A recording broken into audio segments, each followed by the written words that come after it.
We are backstage with Third Coast Comics. All right, Terry, what got you into comics? Why do you like them? And what made you open up a shop? All right, so here's my sob story. Here's my history of comics, right? When I was a kid, my parents couldn't quite, they couldn't live in the same state.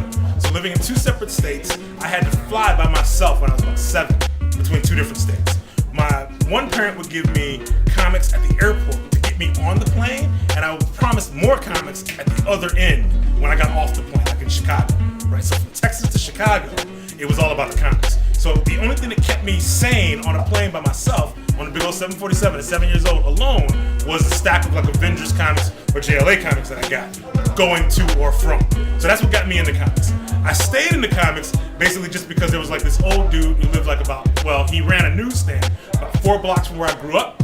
And that guy would let me come by whenever there were new comics. He would keep them wrapped up in string, and he let me cut the string off the comics. So I'd go to this little hut on the corner of 79th and Yates in Chicago, and that's on the south side. For you new Chicagoans, that's just like the hinterlands, all right? It's like Siberia, it's the Gulag, Stalag 12. I went to Stalag 12 for you north side of Cub fans. That's where I had to go to get my shit. So my old school Defenders, that 6-finger hand type shit, and that John Byrne Fantastic Four goodness, that old Frank Miller Daredevil, all that shit. My man, the old graybeard, like Mudfoot. My man Mudfoot had that shit in the little hut, and he was burning Wall Street Journal to keep warm in this motherfucker. But he would let me cut the string off, right? So I cut the string off, and I would just get my first pick of the comics. It was dope as hell. I also used to shoplift at the Woolworths on 79th and Saginaw. You maybe want to edit that shit out. I would steal shit there, and that got me the shit that I wasn't willing to buy. So I was really into DC comics back then, but I would steal all my Marvels from the Woolworths. So that kind of kept me, as long as I could shoplift the good shit, and Frank Miller had some good shit to steal, then that was really what kind of piqued my interest and kept it going. You know what I'm saying? Right. So eventually getting to the point of running a shop, I'm gonna tell you the honest to God truth of the things that I was going to do before I opened up a comic shop. Number 1, astronaut, but that requires math, and I suck at math. And I also didn't want to go to the military. I lost 2 girlfriends in high school over the whole military issue. And the military is kind of a fast track to NASA, and it didn't quite work out for me. Number 2, comic book illustrator. I'm a pretty good penciler, right? So I was gonna pencil comics on my own, but then I got a little tired of people telling me what else to do, So that whole penciling thing became me being a painter and a musician. And so I was gonna be a rock star, like a heavy metal drummer and shit. And I was doing that for a little while. I was doing great in the kind of Chicago area bands, playing drums or whatever. People would point out that I wasn't really making a ton of money. I was costing people a lot of money. It's kind of what I do, right? So that wasn't really gonna work out as a career move. Then there was pro wrestling. So I was looking through pro wrestling schools and things like that to join.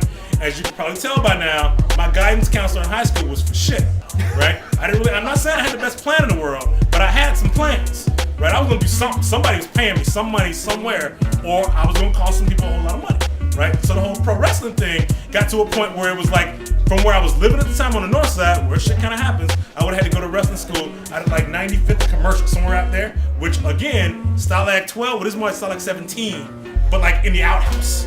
That's how far I would have had to go to get that whole thing done. So I kind of ditched that whole pro wrestling plan the day they asked me to cut them a $3,000 check, right? So, and yes, I did weigh about 175 pounds, and I didn't really grow much taller than about 5'8", 5'9" with shoes on, right? So the wrestling thing didn't work out. So then I went back to school, and I went to school for computer science, and my friends still joke to this day that I was the only computer science major they knew who weren't taking any computer science classes. Every time I had an opportunity to take a computer science class, I perverted it into being something else that wasn't about computer science and was somehow related to comics.